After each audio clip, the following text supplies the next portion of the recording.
హరే కృష్ణ. అందరికీ కూడా తెలుగు గీత కార్యక్రమానికి స్వాగతం అండి. కార్యక్రమం మొదలు పెట్టే ముందు ప్రార్థనలు చేద్దాము. ఓం అజ్ఞానాతిమిరాంధస్య జ్ఞానాంజనాశలాకయా చక్షురున్మిళితం యేన తస్మై శ్రీ గురవే నమః. నమో ఓం విష్ణుపాదాయ కృష్ణప్రష్టాయ భూతలే శ్రీమతే భక్తి వేదాంత స్వామినితి నామినే. నమస్తే సరస్వతి దేవి గౌరవాణి ప్రచారిణి నిర్విశేష శూన్యవాది పాశ్చాత్య దేశతారిణే. జయ శ్రీ కృష్ణ చైతన్య ప్రభు నిత్యానంద శ్రీ అద్వైత గదాధర శ్రీవాసాది గౌర భక్త వృంద. హరే కృష్ణ కృష్ణ కృష్ణ హరే హరే హరే రామ రామ రామ హరే హరే.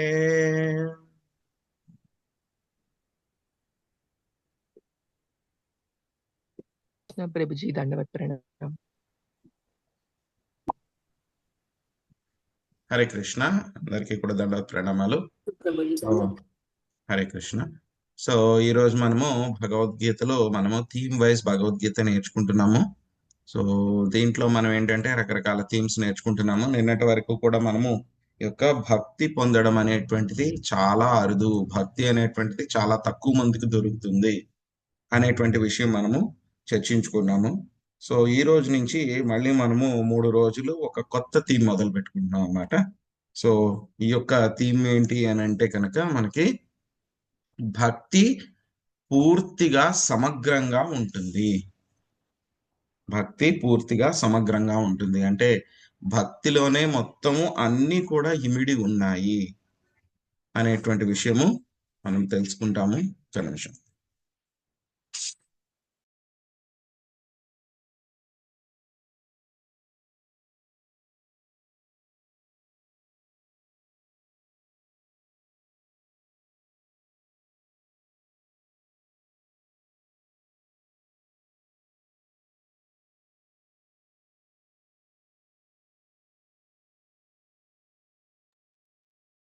సో భక్తిలోనే మనకి అన్ని రకాలైనటువంటి విషయాలు కూడా ఇమిడి ఉన్నాయి అనేటువంటి విషయం మనము నేర్చుకుంటాము. ఈ రోజు మనం నేర్చుకోబోయేటువంటి శ్లోకము 8వ అధ్యాయము 28వ శ్లోకము. ఈ యొక్క అధ్యాయం పేరు భగవత్ ప్రాప్తి అన్నమాట. సో చూద్దాం ఈ యొక్క అధ్యాయంలో ఈ శ్లోకంలో స్వామి మనకి ఏం చెప్తున్నారో దీన్ని అర్థం చేసుకోవడానికి ప్రయత్నిద్దాం. వేదేషు యజ్ఞేషు తపస్సు చైవ దానేషు యత్ పుణ్యఫలం ప్రతిష్టం అత్యేతి తత్సర్వమిదం విదిత్వా యోగీం పరం స్థానముపైతి చాద్యం. వేదేషు యజ్ఞేషు తపస్సు చైవ దానేషు యత్ పుణ్యఫలం ప్రతిష్టం అత్యేతి తత్సర్వమిదం విదిత్వా యోగీం పరం స్థానముపైతి చాద్యం. వేదేషు యజ్ఞేషు తపస్సు చైవ దానేషు యత్ పుణ్యఫలం ప్రతిష్టం అత్యేతి తత్సర్వమిదం విదిత్వా యోగీం పరం స్థానముపైతి చాద్యం. వేదేషు అంటే కనుక వేదముల వేదాధ్యయనమునందు అని అన్నమాట. తర్వాత యజ్ఞేషు యజ్ఞాచరణము వలన. తపస్సు అంటే కనుక రకరకాలైనటువంటి తపస్సులను ఆచరించడం వలన. చైవ ఏవ అంటే ఏవైతే కనుక నిశ్చయముగా అనేటువంటిది అన్నమాట. దానేషు దానాలు, రకరకాల దానాలు చేయడం వలన. యత్పుణ్య ఫలం ప్రతిష్టం ఇటువంటివన్నీ కూడా చేయడం మూలంగా ఎటువంటి ఫలాలైతే కనుక ప్రతిష్టం లభిస్తాయో, ఆ తర్వాత అత్యేతి తత్సర్వమిదం విదిత్వా. సో అత్యేతి వీటన్నింటికి కూడా అతిశయించి, తత్సర్వం అన్నింటికి కూడా, ఇదం విదిత్వా గురించి మనము త్వరలో చర్చించుకుందాం. దాని గురించి ముఖ్యమైనటువంటి విషయం ఇది.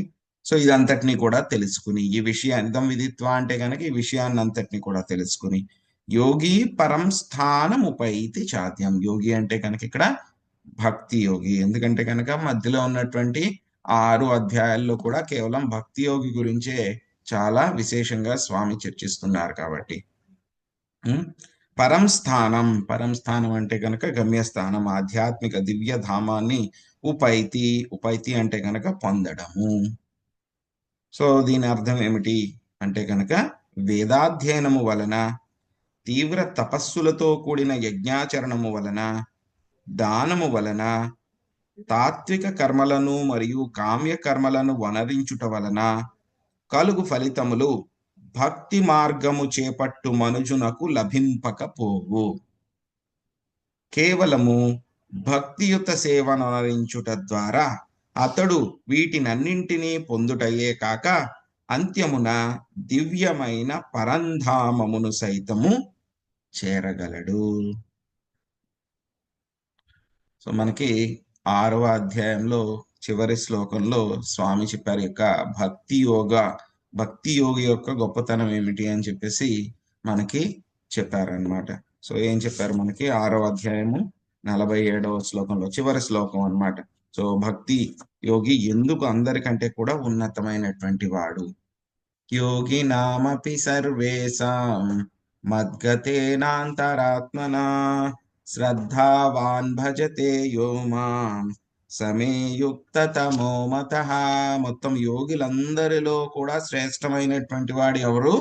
యొక్క భక్తి యోగి. అత్యంత శ్రద్ధతో నా భావన యందే సదా నిలిచియుండునవాడు, నన్నే తన యందు సదా స్మరించువాడు, మరియు నాకు దివ్యమైన ప్రేమయుత సేవను వనరించువాడును అగు యోగి యోగులందరికన్నను అత్యంత సన్నిహితముగా నాతో యోగమునందు కూడినట్టి వాడై ఉన్నాడు. సర్వులలో అతడే అత్యున్నతుడు.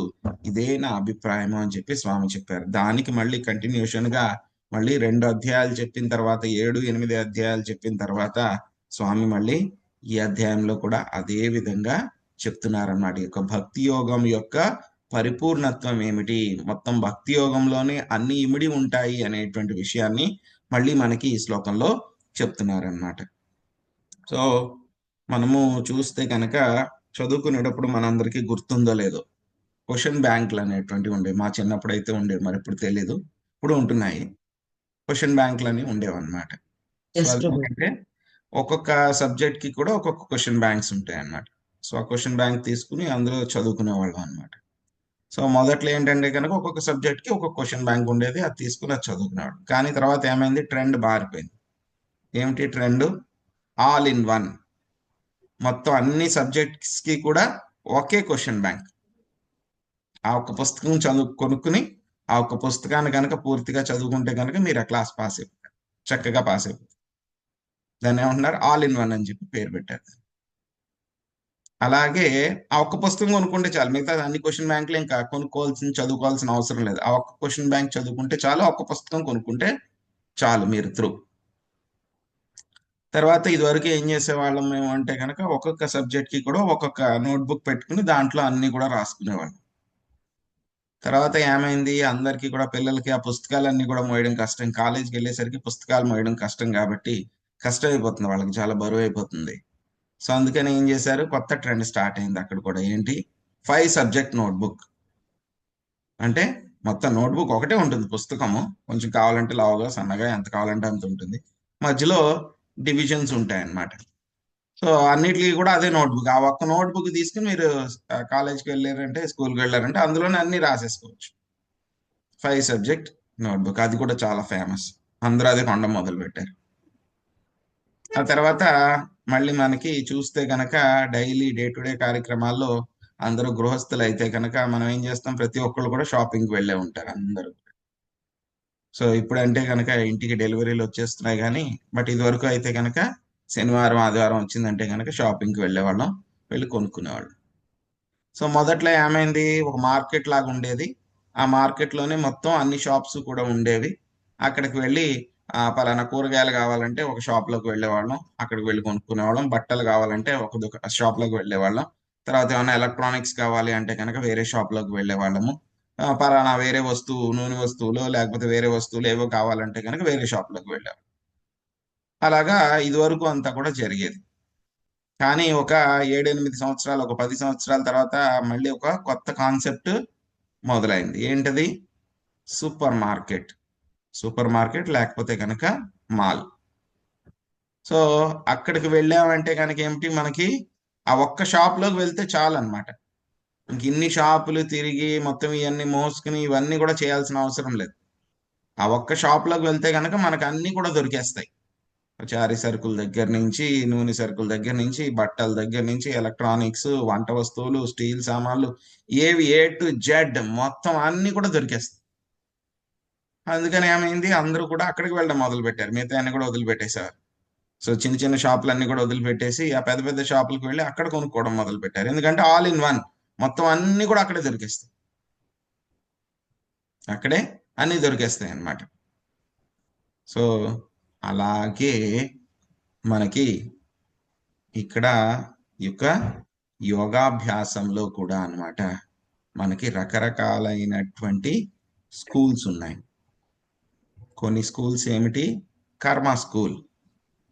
కర్మ స్కూల్లో ఏం చెప్తారు మనకి, ఆ యొక్క నిష్కామ కర్మయోగం ఏ విధంగా చేయాలి, సకామ కర్మలు ఏ విధంగా చేయాలి, లేకపోతే కనుక ఏ విధంగా ఆ యొక్క రకరకాలైనటువంటి వ్రతాలు వేరే వాళ్ళని రకరకాలుగా పూజించడం మూలంగా వాళ్ళకి ఏమేమైతే ఫలితాలు వస్తాయి, అలా రకరకాలుగా ఆ కర్మ స్కూల్లో అవన్నీ కూడా వాళ్ళు నేర్పుతారు. ఆ స్కూల్లో నేర్చుకునేటువంటి వాళ్ళకి కేవలం కర్మ ఫలితాలు మాత్రమే వస్తాయి, అంతే. ఇంకా మిగతావి ఏమీ రావు వాళ్ళకి. ఓన్లీ కర్మ ఫలితాలు మాత్రమే వస్తాయి. ఆ స్కూల్కి వెళ్తే వాళ్ళకి అదే వస్తాయి, అంతే. తర్వాత మళ్ళీ ఇంకో రకం స్కూల్ ఉంటుంది. ఏంటది? సాంఖ్య స్కూల్. సాంఖ్య స్కూల్కి వెళ్తే కనుక ఏమవుతుంది, వాళ్ళు నేర్పుతారు సాంఖ్య శాస్త్రం చక్కగా నేర్పుతారు అనమాట. మొత్తం 24 భౌతిక అంశాల గురించి అంతా కూడా వాళ్ళు నేర్పుతారు. సో ఏ విధంగా భగవంతుడికి రూపం లేదని, లేకపోతే ఆయనకి గుణాలు లేవని, అవన్నీ కూడా అక్కడ అంతా కూడా నేర్పుతారు చక్కగా. సో అక్కడికి వెళ్తే కనుక ఏమిటి, ఓన్లీ ఆ యొక్క నిరాకారవాదం గురించి మాత్రమే వాళ్ళు నేర్పుతారు. అది సాంఖ్య స్కూల్. తర్వాత మళ్ళీ ఏమిటి, జ్ఞాన స్కూల్ అని ఇంకోటి ఉంది. జ్ఞాన స్కూల్లో ఏం నేర్పుతారు, రకరకాలైనటువంటి తత్వాలని ఏ విధంగా ప్రతిపాదించాలి, సో ఏ విధంగా నేతి నేతి నేతి అని చెప్పి చెయ్యాలి, భగవంతుడికి ఏ విధంగా రూపం లేదు, ఆయన ఏ విధంగా గుణాలు లేవు, సో ఆయన భౌతికము పూర్తిగా అని చెప్పేసి చెప్పడము. సో ఈ మాయావాది స్కూల్ అన్నమాట. సో మాయావాది స్కూల్లో అంతా కూడా అవే నేర్పుతారు. ఏ విధంగా పంచోపాసనలు చేయాలి.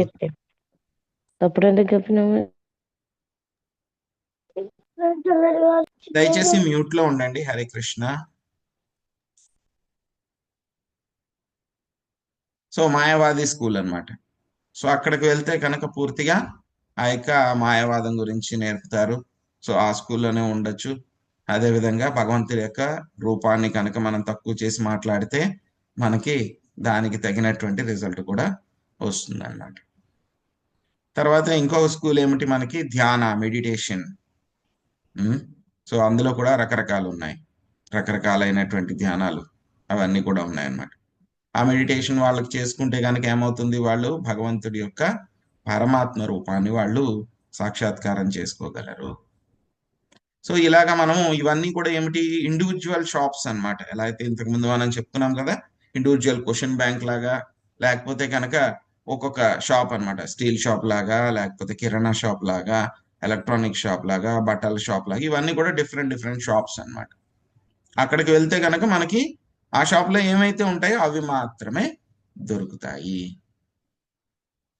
కానీ ఇక్కడ మనము భక్తి స్కూల్లోకి వస్తే కనుక ఏమవుతుంది, మనకి అదే చెప్తున్నారు ఇక్కడ. ఏంటి భక్తి అనేటువంటిది ఏమిటి, all encompassing.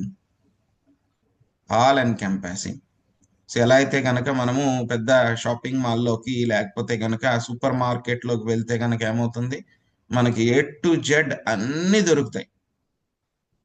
A to Z అన్ని దొరుకుతాయి. కానీ అక్కడ కొంచెం స్పెషల్ కూడా దొరుకుతాయి కొన్ని. దాని గురించి మళ్ళీ మనం వద్దాం. సో అదే విధంగా ఈ యొక్క స్వామి యొక్క శ్లోకంలో ఏం చెప్తున్నారు అంటే కనుక, ఈ యొక్క భక్తి చేయడం మూలంగా ఏం జరుగుతుంది అంటే కనుక, వేదాధ్యయనం వలన కలిగేటువంటి ఫలితాలు, వేదాలని అధ్యయనం చేయడం వల్ల వచ్చేటువంటి ఫలితాలు, తీవ్రమైనటువంటి తపస్సులతో కూడిన యజ్ఞాలను ఆచరించడం మూలంగా వచ్చే ఫలితాలు, మొత్తం యజ్ఞాలన్నీ కూడా ఆచరిస్తాం తీవ్రంగా, వాటికి కూడా రకరకాలైనటువంటి చక్కని ఫలితాలన్నీ కూడా వస్తాయి. వాటి వల్ల వచ్చే ఫలితాలు, రకరకాల దానాలు చేయడం మూలంగా వచ్చేటువంటి ఫలితాలు, రకరకాల విద్యాదానం, అన్నదానము, అన్ని రకాల దానాలు చేస్తూ ఉంటారు చాలా మంది, తప్పలేదు. సో వాటి వల్ల వచ్చేటువంటి ఫలితాలు, అదే విధంగా కొంతమంది తత్వవేత్తలు ఏంటి తర్కిస్తూ ఉంటారు, వాటి వల్ల వచ్చేటువంటి ఫలితాలు, కొంతమంది ఏం చేస్తూ ఉంటారు కామ్య కర్మలు, సకామ కర్మలు, ఇప్పుడే మనం చెప్పుకున్నాం, వాటి వల్ల వచ్చేటువంటి ఫలితాలు, ఇవన్నీ కూడా ఇవన్నీ కూడా ఏంటి స్వామి ఇక్కడ చెప్పారు, వేరే రకంగా చెప్పారు. భక్తి మార్గమును చేపట్టు మనుజునకు లభింపకపోవు అని అంటే దాని అర్థం ఏంటి? భక్తి మార్గంలో వచ్చేటువంటి వాడికి ఈ రిజల్ట్స్ అన్నీ కూడా వచ్చేస్తాయి. భక్తి చేసేటువంటి వాడికి వేదాధ్యయనం చేసేటువంటి వచ్చే ఫలితాలు, తపస్సులు వచ్చేటువంటి ఫలితాలు, దానాలు, కామ్యకర్మలు చేసేటువంటి ఫలితాలు ఏవైతే ఉన్నాయో మంచి మంచివి, తాత్విక కర్మలు చేసేటువంటి ఫలితాలు, అవన్నీ కూడా వచ్చేస్తాయి ఆటోమేటిక్ గా. భక్తి అనేటువంటిది ఏంటి? కంప్లీట్ ప్యాకేజ్, మొత్తం అన్నీ ఉన్నాయన్నమాట భక్తిలోని. ఇంకా చెప్పాలి అని అంటే కనుక, వీళ్ళు మాయావాదులు ఒక్కొక్కసారి వాళ్ళు ఈ విధంగా తర్కం చేసి తర్కించి తర్కించి తర్కించి వాళ్ళకి ఏమైపోతుందంటే అది ఎంత శుష్కం అనమాట, అంటే డ్రై అనమాట, అదంతా డ్రై ఫిలాసఫీ. రూపద్ గారు ఎప్పుడు చెప్తూ ఉంటారు డ్రై ఫిలాసఫీ, డ్రై ఫిలాసఫీ. అందులో ఏమీ ఉండదు, ఆనందం ఏది ఉండదు అందులో. సో వాళ్ళకి అర్థం అవ్వట్లేదు అనుకోండి, ఇంకేం చేస్తారు వాళ్ళు, వెంటనే వచ్చి శ్రీమద్ భాగవతం ఓపెన్ చేస్తారు. శ్రీమద్ భాగవతం ఏమిటి? పిబత భాగవతం రసమాలయం. శ్రీమద్ భాగవతం మొత్తం అంతా కూడా పూర్తిగా రసాలతోటి నిండి ఉందా. సో వాళ్ళ దగ్గర ఉన్నటువంటి తర్కం అంతా ఏమిటి? అదంతా వేదాంత సూత్రాలు, ఇవి తర్కం అనమాట. అదంతా కూడా వేదాంతాన్ని తర్కించడం, అలా కాదు, ఇలా కాదు, ఇలా కాదు, అలా కాదండి. ఆనందం రాదు అందులో, అందులో రసం ఏమి ఉండదు. వాళ్ళు శ్రీమద్ భాగవతం ఓపెన్ చేస్తారు, వాళ్ళకి కొంచెం రసం అందులో దొరుకుతుంది, ఎందుకంటే సంస్కృతం వచ్చి కదా, వాళ్ళు చదువుకుంటారు, రసం దొరుకుతుంది, బాగుంటుంది. కానీ ఏం చేయడం మొదలు పెడతారు వెంటనే, అక్కడ పూర్వపు వాసనల్లాగా ఇక్కడ తర్కం అంతా చేశారు కదా, అలవాటు అయిపోయింది కదా, దాన్నంతా కూడా మళ్ళీ తీసుకొచ్చి శ్రీమద్ భాగవతంలో అప్లై చేస్తారు. సో ఇది అలాగెందుకు, ఇది అలాగెందుకు, ఇలాగెందుకు అని చెప్పేసి వాళ్ళు ఇక్కడ దీన్ని తర్కించడం మొదలు పెడతారు. ఏమవుతుంది, కొన్నాళ్ళకి దీన్ని తర్కించడం మొదలు పెడితే కనుక ఇందులో ఉన్నటువంటి ఆ టేస్ట్ కూడా వాళ్ళకి పోతుంది, మళ్ళీ వాళ్ళు వెనక్కి వెళ్ళిపోతారు అన్నమాట. సో అలాగా యొక్క భక్తి అనేటువంటిది చేస్తూ ఉంటే కనుక మొత్తం అన్ని కూడా వాళ్ళకి ఏవైతే కనుక మిగతా ఫలితాలు అవన్నీ కూడా ఉన్నాయో అవన్నీ కూడా వాళ్ళకి దొరుకుతాయి. మనం చెప్పుకునే ఇందాక సూపర్ మార్కెట్ ఎగ్జాంపుల్ అనమాట. అక్కడికి వెళ్తే కనుక అన్ని వస్తువులు దొరుకుతాయి. అదే కాకుండా ఏంటంటే కనుక మొత్తం అన్ని వస్తువులు కూడా మనము ఒకే చోట కొనుక్కుంటున్నాం కాబట్టి మనకి ఆ ప్రైస్ ఎక్కువ అమౌంట్ కొంటాం మనం. అప్పుడు ఏమవుతుంది, ఎక్కువ వాల్యూ కొంటున్నాం కాబట్టి మనకి బల్క్ డిస్కౌంట్ దొరుకుతుంది, ఎక్కువ స్పెషల్గా ఆఫర్స్ ఇస్తారనమాట.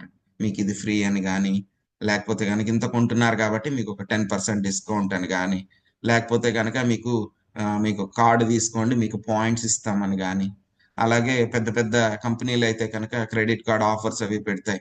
సో మీరు ఇంత కొంటున్నారంటే కనుక పలానా చోట మీకు ఇంత ఇంత 10% మీకు డైరెక్ట్ గా స్ట్రైట్ అవే క్యాష్ బ్యాక్ ఆఫర్లు అని అవి ఇవి అన్ని పెడతారు.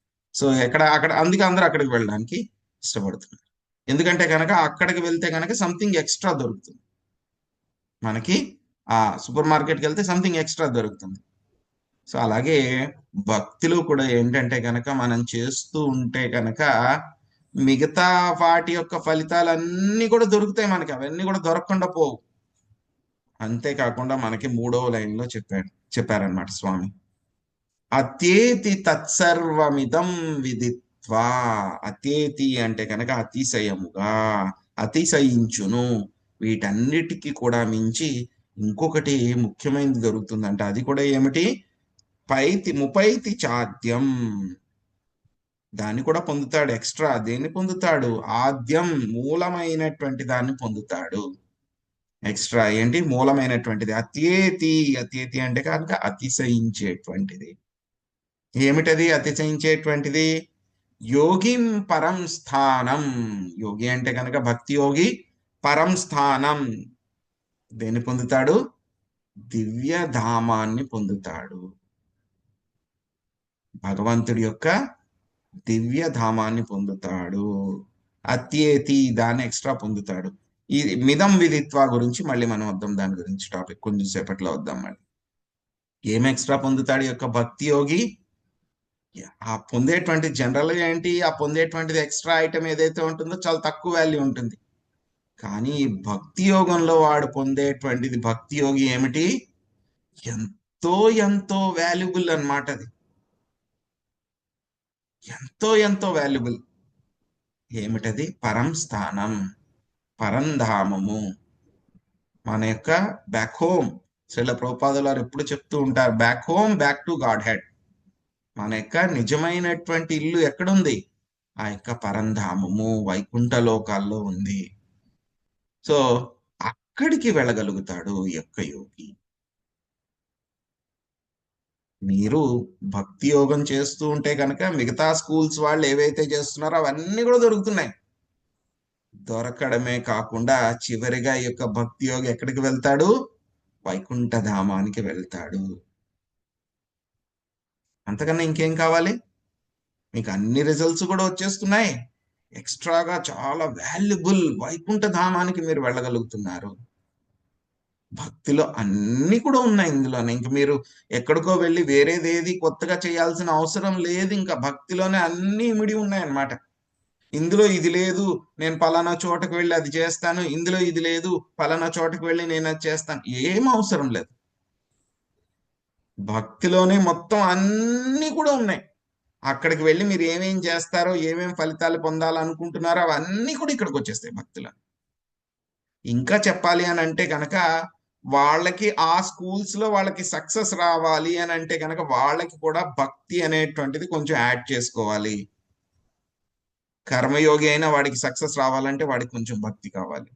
జ్ఞాన యోగికి కూడా సక్సెస్ కావాలంటే వాడికి కొంచెం భక్తి కావాలి. అదే విధంగా ధ్యాన యోగికి కూడా వాడికి సక్సెస్ కావాలి అంటే కనుక ఎంతో కొంత భక్తి కానే కావాలి. భక్తి లేకుండా వాళ్ళు సక్సెస్ సాధించలేరు. కానీ భక్తిలో మాత్రం అన్ని ఉన్నాయి. అన్ని స్కూల్స్ లో ఏవైతే నేర్పుతారో అవన్నీ కూడా ఉన్నాయి. అన్నిటిలో ఏవైతే కనుక మంచి మంచి రిజల్ట్స్ వస్తాయో అవన్నీ కూడా భక్తిలో వచ్చేస్తాయి. అవే కాకుండా వాళ్ళకొచ్చే రిజల్ట్సే కాకుండా చివరిగా ఏం చేస్తాడు యోగి? ఆ యొక్క భక్తి యోగి ఎక్కడికి వెళ్తాడు? పరంధామాన్ని పొందుతాడు. ఎంత బ్రహ్మాండంగా ఉందో చూడండి. సో మనకి వేదాల్లో చెప్తారు, ఏం చెప్తారు మనకి? ఈ యొక్క వర్ణాశ్రమ పద్ధతిని పాటించండి అని చెప్తారు. బ్రహ్మచర్యాశ్రమము, తర్వాత గృహస్థాశ్రమము, వానప్రస్థాశ్రమము, సన్యాసాశ్రమము, వీటిలన్నిటిని కూడా చేయమని చెప్తారు. ఎందుకంటే కనుక ఇవన్నీ కూడా ఆధ్యాత్మిక ప్రగతి సాధించడానికి ఇవన్నీ కూడా ఒక్కొక్క మెట్టు అన్నమాట. ఇదివరకు అయితే కనుక వీటినన్నిటిని కూడా చక్కగా పాటించేవారు అనమాట.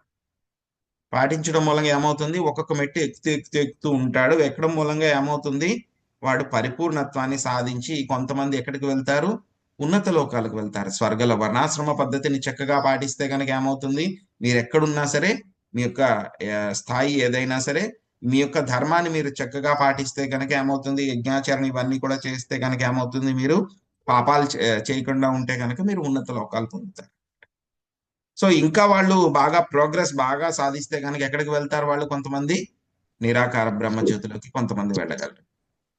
ఇంకా బాగా చేయగలిగితే గనక అందులో అదృష్టవంతులు కొంతమంది వైకుంఠ లోకాలకి వాళ్ళకి వెళ్ళగలిగేటువంటి అదృష్టం దొరుకుతుంది అనమాట. కానీ ఏంటంటే కనుక అవన్నీ కూడా వెళ్తాం చాలా లాంగ్ ప్రాసెస్. షార్ట్ కట్ కావాలి. షార్ట్ కట్ ఏమిటి? మనకి ఈ యొక్క భక్తి అన్నమాట. సో ఇక్కడ మనకి ఒక పదం మనం వదిలేసాం, ఇదం విదిత్వ అనేటువంటి విషయం. మనము ఆ లైన్ లో కొంచెం చిన్న పార్ట్ ను మనం వదిలేసాం. సో అదేమిటి? ఒక ఇదం విదిత్వ అనేటువంటిది ఏమిటి అని మనం ఇప్పుడు చూద్దాం అన్నమాట. సో ఏమిటి ఈ యొక్క ఇదం విదిత్వ అంటే కనుక మనకి మొత్తం భగవద్గీతలో మధ్యలో ఉన్నటువంటి 6 అధ్యాయాలు కూడా చాలా ముఖ్యం అన్నమాట. 7వ అధ్యాయం నుంచి 12వ అధ్యాయం వరకు అన్నమాట. సో ఈ యొక్క ఇదం విదిత్వ అంటే కనుక ఈ శ్లోకం మనకి ఎక్కడ చెప్తున్నారు? 8వ అధ్యాయానికి చివరిలో చెప్తున్నారు. అంటే కనుక ఈ 2 అధ్యాయాలు అన్నమాట. ఈ యొక్క 2 అధ్యాయాలని కనుక ఎవరైతే కనుక చక్కగా నేర్చుకుంటారో వాళ్ళకి ఏమవుతుంది? ఎక్స్ట్రాగా ఈ యొక్క పరమస్థానము అనేటువంటిది, పరంధామము అనేటువంటిది వాళ్ళు పొందుతారు. మరి ఎలాగ నేర్చుకోవాలి ఈ 2 అధ్యాయాలు? సొంతంగా ఆ యొక్క తత్వవేత్తల దగ్గరికి తత్వ స్కూల్కి వెళ్ళాలా మళ్ళీను? లేకపోతే జ్ఞాన స్కూల్కి వెళ్ళాలా? లేకపోతే సాంఖ్య స్కూల్కి వెళ్ళి నేర్చుకోవాలా? కర్మ స్కూల్కి వెళ్ళి నేర్చుకోవాలా? లేదు లేదు లేదు. ఎక్కడ నేర్చుకోవాలి మనము? శుద్ధ భక్తుల యొక్క సాంగత్యంలో వాళ్ళ దగ్గర నుంచి వినడం ద్వారా నేర్చుకోవాలి. వేరే యొక్క సిద్ధాంతాలు చెప్పేటువంటి వాళ్ళ దగ్గర నేర్చుకోకూడదు. సో ఈ విధంగా భగవద్గీతలో మధ్యలో ఉన్న 6 అధ్యాయాలు కూడా భక్తుల యొక్క సాంగత్యంలో నేర్చుకోవడం, శుద్ధ భక్తుల ద్వారా వినడం అనేటువంటిది ఎంతో ఎంతో ఎంతో అదృష్టం అన్నమాట. ఎంతో అదృష్టం అన్నమాట. పనష్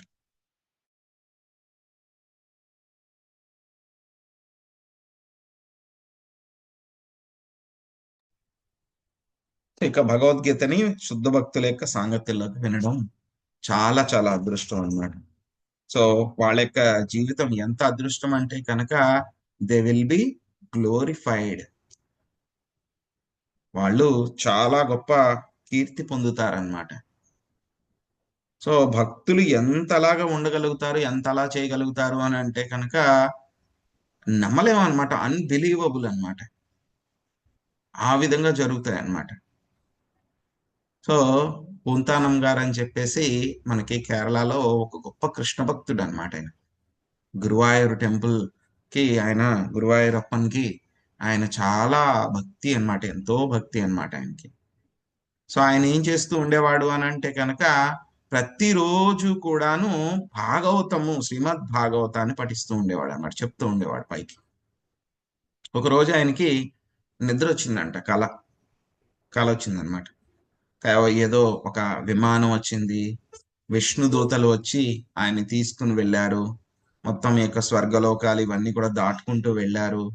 విష్ణు దూతలంతా కూడా దాటుకుంటూ వెళ్తూ ఉంటే కనుక ఏమైందంటే కనుక అక్కడ వైకుంఠ ద్వారం దగ్గరికి వచ్చారు. వైకుంఠ ద్వారం దగ్గర ఇద్దరు విష్ణు దూతలు నిలబడి ఉన్నారంట. సో వాళ్ళిద్దరు కూడా ఏం చేస్తున్నారంటే మిగతా వాళ్ళందరూ కూడా మామూలుగా ఆయనకి ఆ ఏం చేశారు? ఆయనకి నమస్కారాలు అవన్నీ కూడా అర్పించారు, గౌరవం చూపించారు. కానీ వీళ్ళిద్దరు ఏంటంటే ఇంకా ఎక్కువ గౌరవాన్ని చూపిస్తున్నారు అనమాట పూంతానం గారికి. సో కల్లా జరుగుతుంది ఇదంతా ఆయనకి. సో ఎందుకు మీరు నాకు ఇంతలాగా గౌరవం అంతా చాలా ఎక్కువ గౌరవం ఇస్తున్నారు, నాకు ఎందుకు ఇస్తున్నారు అని చెప్పని అడిగారంట పూంతానం గారు. అడిగితే కనుక మేము మీ ఇంటి తోటలో ఉండేటువంటి 2 అరటి చెట్లు మీ దగ్గర నుంచి రోజు కూడా మేము శ్రీమద్ భాగవతం వినడం మూలంగా మేము చనిపోయిన తర్వాత మాకు ఈ అదృష్టం దొరికింది, ఇక్కడ వైకుంఠంలో మేము ద్వారపాలకులం అయ్యాము అని చెప్పారంట. ఈయనకి వెంటనే కళ చెదిరిపోయింది. ఏంటిది ఇలా జరిగింది, ఇలా వచ్చింది కళ అని చెప్పి ఆయన నిద్ర లేచిపోయారు. నిద్ర లేచి ఆయన తోటలోకి వెళ్ళి చూశారు. వాళ్ళ ఇంటి తోటలోనే వెళ్ళి చూస్తే అక్కడ 2 అరటి చెట్లు ఉండేవన్నమాట పక్కనే. ఆ 2 అరటి చెట్లు కూడా పడిపోయి ఉన్నాయండి, చచ్చిపోయినాయి. అప్పుడు అర్థమైంది ఆయనకి, ఓ ఈ కల్లో జరిగింది నిజమే అన్నమాట అని చెప్పి అర్థమైంది అనమాట ఆయనకి. సో ఇలాగా భక్తి అనేటువంటిది, అందులోనూ చైతన్య మహాప్రభు మనకి చెప్పినట్లు భగవద్గీత, శ్రీమద్ భాగవతం ఈ 2 చాలన్నమాట. ఇంకా ఈ రెండింటినీ కూడా మనం క్షుణ్ణంగా చదువుకుని నేర్చుకోగలిగితే కనుక చాలు. Yes, we can go back home, back to Godhead. అది భక్తుల దగ్గర నుంచి వినాలి. పూంతానం గారి దగ్గర నుంచి విని ఆ 2 చెట్లు కూడా ఏమైపోయినాయి, డెలివరీ అయిపోయినాయి ఏకంగా. సో ఇది భక్తి యొక్క గొప్పతనం అనమాట. ఇంకెక్కడికి మనం అటు ఇటు తిరగకూడదు. ఇంకా అక్కడికి వెళ్ళాలి, ఇక్కడికి వెళ్ళాలి, ఆ టెంపుల్కి వెళ్ళాలి, ఆ గుడికి వెళ్ళాలి, వాళ్ళు ఆ పూజ చేస్తున్నారు, అది చేస్తున్నారు, ఇది చేస్తున్నారు, అవన్నీ అవసరం లేదు. భక్తి చేస్తే అన్ని వచ్చేస్తాయి నాకు. ఆ కాన్ఫిడెంట్తో ఉండాలి. ఇక పద్ధతిలో మనము సీరియస్గా మనల్ని మనం నియుక్తం చేసుకోవాలన్నమాట. సో ఇదండి ఈరోజు మనం నేర్చుకుంది. ఎవరికైనా ఏమైనా ప్రశ్నలు ఉన్నాయి? హరే కృష్ణ ప్రభుజీ, చాలా అద్భుతంగా చెప్పారు ప్రభుజీ. కర్మయోగ, జ్ఞానయోగ, ధ్యానయోగ స్కూల్స్ లో జాయిన్ అయిందంటే భక్తి యోగ స్కూల్లో జాయిన్ అవుతే బోనస్లు అన్ని వచ్చేస్తాయని చాలా అద్భుతంగా ఉంది ప్రభుజీ.